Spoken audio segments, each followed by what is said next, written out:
बिस्मिल्लाहिर्रहमानिर्रहीम। नाज़रीन इकराम अस्सलामु अलैकुम। मैं हूँ वसीम हाशमी और आप देख रहे हैं MYK न्यूज़। नाज़रीन इकराम, था जिसका इंतज़ार वो शाहकार आ गया।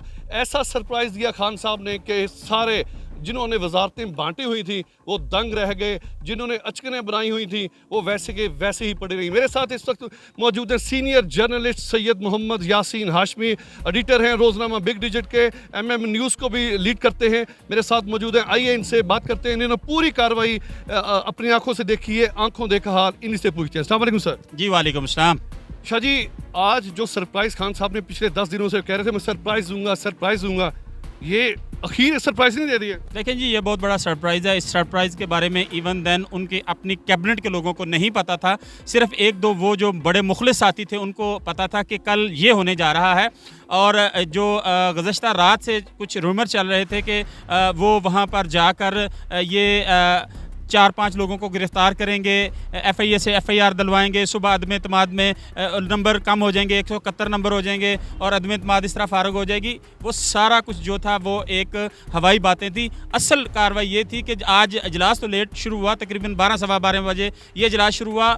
रस्मी कार्रवाई जो थी वो तिलावत कुरान पाक से आगाज़ हुआ। उसके बाद जो डिप्टी स्पीकर हैं कासिम सूरी वो आए, उन्होंने आकर फौरी तौर पर जो फवाद हुसैन हैं वज़ीर इत्तलात व नशरियात, अब तो साबिक हो गए, उनको कहा कि आप हाँ जी वज़ीर कानून, उनको कहा गया कि आप अपना जो एजेंडा है वो पेश करें। तो उन्होंने फौरी तौर पर आर्टिकल 5A के तहत कहा कि ये जो तमाम हरकत हुए हैं अभी तक, जो अपोजिशन की तमाम मूव्स थी, ये सारी जो हैं ये आइन के ख़िलाफ़ हैं और इसके ऊपर आप पहले इसको डिफ़ाइन कर लें, क्या ये जो अमल हुआ है हुकूमत को गिराने के लिए ये ठीक है या गलत है।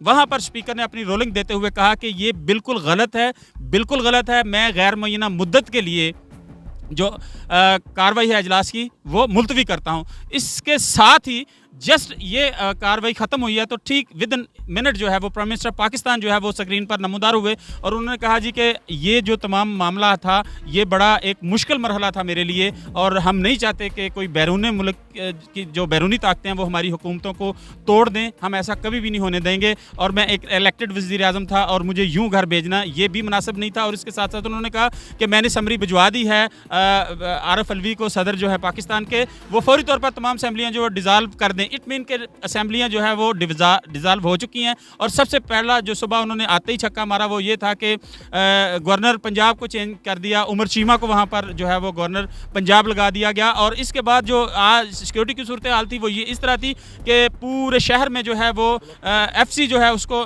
तैनात किया गया था, बैकअप पे रेंजर को रखा गया था, उसके बैकअप पे वफाकी पुलिस थी, फिर पंजाब की जो नफरी थी, रिजर्व नफरी, वो मंगवा कर खारदार तार लगाकर, कंटेनर्स लगाकर डी चौक को और मुल्हिका सड़कों को, रेड जोन को सील कर दिया गया था, डिप्लोमेटिक को सेव किया गया था। किसी भी नागहानी सूरत हाल से निपटने के लिए जो है वो फ़ौज को भी बैकअप में रखा गया था। लेकिन ये तमाम काम इतने अच्छे तरीके से हुए हैं कि you can't imagine Wasim Hashmi साहब के एक अच्छे तरीके से ये तमाम मामला हुआ है। अभी आपने देखा कि जो PTI का कारकुन है वो बड़ा बहुत ज़्यादा जो है खुश है। अपोजिशन की बात कर लेते हैं। अपोजिशन जो है उन्होंने यहाँ तक कि अपनी वजारतें भी बांट ली थी कि शहबाज शरीफ जो है वो वज़ीर आज़म होंगे और जो राना सनाउल्लाह है वो मिनिस्टर इंटीरियर होंगे और जो बिलावल भुट्टो जरदारी हैं वो अपने नाने की तरह वज़ीर ख़ारजा से अपना वो कैरियर शुरू करेंगे। इसी तरह वज़ीर दफ़ा ख्वाजा आसफ़ होंगे।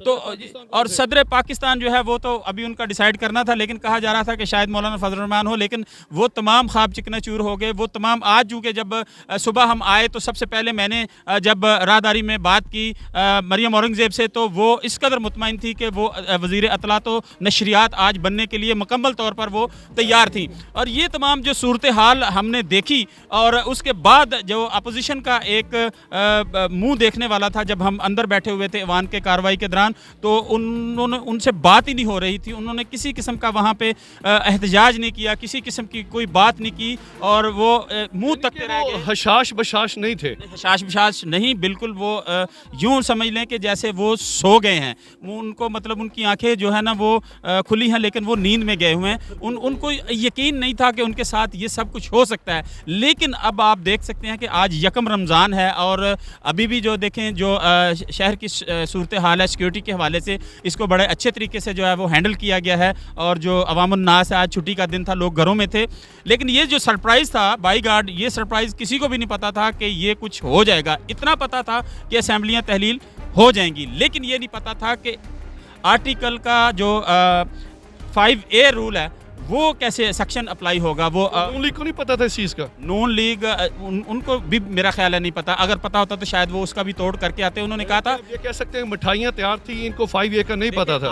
आज तो ये जश्न के लिए बहुत सारी चीज़ें भी इस्तेमाल किया गया था। आप समझदार हैं, तमाम चीज़ें जो थी अफ्तारी के बाद वो रख दी गई थी मुख्तलिफ जगहों पे। और लेकिन यह है कि वो अब सिर्फ अफ्तारी ही करेंगे और उसके साथ तरावियाँ भी पढ़ेंगे और तलावत भी करेंगे अपोजिशन वाले कि उनके साथ हुआ क्या है। लेकिन ये जो भी हुआ है, मैं ये समझता हूँ कि हमारी जो फोर्सेस हैं वो सल्यूट आवर फोर्सेस, हम अपनी फोर्सेस पे मुकम्मल अतमाद करते हैं और उनको सल्यूट पेश करते हैं, उन पे हमें फ़ख्र है। और दूसरी बात यह है कि इस वक्त जो सूरत हाल बताई जा रही थी, एक तसादम की तरफ ले जाया जा रहा था। मौलाना फजल रहमान की तरफ से कुछ ऐसे बयानात आ रहे थे मुबैना तौर पर कि ये हो जाएगा, वो हो जाएगा। लेकिन अल्लाह का शुक्र है कि बड़े अच्छे तरीके से तमाम मामला जो हैं फ़हम तफ़हीम से वो हल हो चुके हैं। मुझे ये बताइएगा, अबूरी हुकूमत जो बनेगी वो आज शाम तक उसका बता दिया जाएगा? बिल्कुल 90 दिन के लिए अबूरी हुकूमत बनेगी और ये तमाम सेटअप अब ख़त्म हो चुका है। 90 दिन के बाद जो है वो जनरल इलेक्शन होंगे। वज़ीर आज़म देखें, अभी तो KPK के जो नेट रिज़ल्ट आपने भी देख लिया, मैंने भी देख लिया,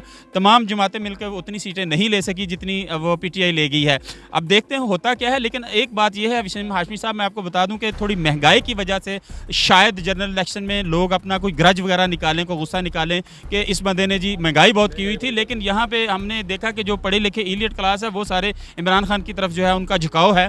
और अब जनरल इलेक्शन जो है वो होते हैं 90 दिन के बाद। आबादी शाजी जो है देहातों की है, शहरी लोग तो इमरान खान साहब को वोट दे देंगे। अभी देखें, अभी जो यही एक पेशन गोई है कि अगर जनरल इलेक्शन होते हैं तो अब जो ये एक मामला था, अभी आपने देखा कि वहाँ जो नारे लग रहे थे, वान में आप वहाँ पर मौजूद नहीं थे, लेकिन वो वहाँ पर जो नारे लग रहे थे, वो नारे जो लग रहे थे वो नारे लग रहे थे अमेरिका के ख़िलाफ़ लग रहे थे। और ये जो नारे थे कि अमेरिका का जो यार है गद्दार है और अमेरिकी एजेंडा नामंजूर। तो मुमकिन है इस हमदर्दी में, इस सिंपैथी में वोट जो है इमरान खान को मिल जाए। लेकिन अगर आप देहातों की बात करते हैं तो देहातों में ज़्यादा वोटर जो है वो मुस्लिम लीग नून का है। और देखते हैं वसीम हाशमी साहब, 90 दिन यूं गुजर जाएंगे, पता ही नहीं चलेगा। छोटी ईद के बाद बड़ी ईद आएगी, बड़ी ईद के बाद फौरी तौर पर जो है वो इलेक्शन जो है वो अनाउंस हो जाएंगे। अलीम खान और जहांगीर तरीन का मुस्तकबिल क्या देख रहे हैं? देखें, उन्होंने तो जो ये करीब तरीन दोनों दोस्त थे इमरान खान के, उनका मुस्तकबिल मैं कोई इतना अच्छा नहीं देख रहा।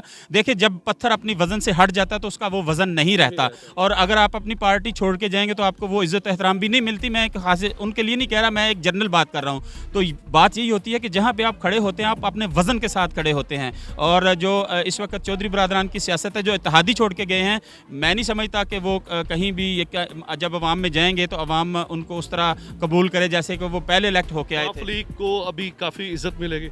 काफ लीग जो है वो मैं नहीं समझता, वो चूँकि ऑलरेडी चौधरी शजाद साहब ने उनको अंदरूनी खाना समझाया था कि अगर आप इसको नून में जम कर दें तो आपकी सियासत बच सकती है। लेकिन इस वक्त जो है काफ लीग का भी बुरा ही हाल है। अब इलेक्शन में मेरा नहीं ख्याल कि गुजरात से वो इंडिविजुअली तौर पर एक सीट भी अपनी जीत सकें। शाह जी, इमरान खान साहब जब खिताब किया उनके तासरात कैसे थे ये जोश? इमरान खान इस वक्त जो है वो बड़ा मुतमईन था और जो वो चाह रहे थे कि जी इस तरह होना चाहिए, वो उनकी मंशा के मुताबिक हुआ है। वो कभी भी नहीं चाहते थे कि अदम एतमाद के तहत उनको रुखसत किया जाए। नेवर एवर इस्तीफ़ा भी नहीं वो देना चाहते थे। 2-3 जो ऑप्शन थे उनमें से सबसे बेस्ट ऑप्शन उन्होंने ये चुना कि असम्बलियाँ जो है वो तहलील कर दी जाएँ। आर्टिकल का जो सेक्शन A5 है उसको जो है अप्लाई कराया गया और वो जब अप्लाई हुआ है तो फौरी तौर पर जो है वो स्पीकर ने रोलिंग दी। उसके बाद डिप्टी स्पीकर उठ के चले गए, अवान की कार्रवाई ख़त्म हो गई। और उसके बाद साथ ही विदिन मिनट वो स्क्रीन पर आके उन्होंने फौरी तौर पे कहा, मेरे पाकिस्तानियों अस्सलाम वालेकुम वरहमतुल्लाहि वबरकातुहू, मैंने समरी भेज दी है आरिफ अलवी सदर पाकिस्तान को असम्बलियाँ तहलील करने के लिए। अब हम नए इंतखाबात की तरफ जा रहे हैं और हम कोई भी जो है वो बैरूनी एजेंडा उसको काबिल कबूल नहीं समझते और हम नहीं करेंगे। शाह जी, आपका बेहद शुक्रिया MYK न्यूज़ के साथ बात करने का। Thank you very much. Thank you.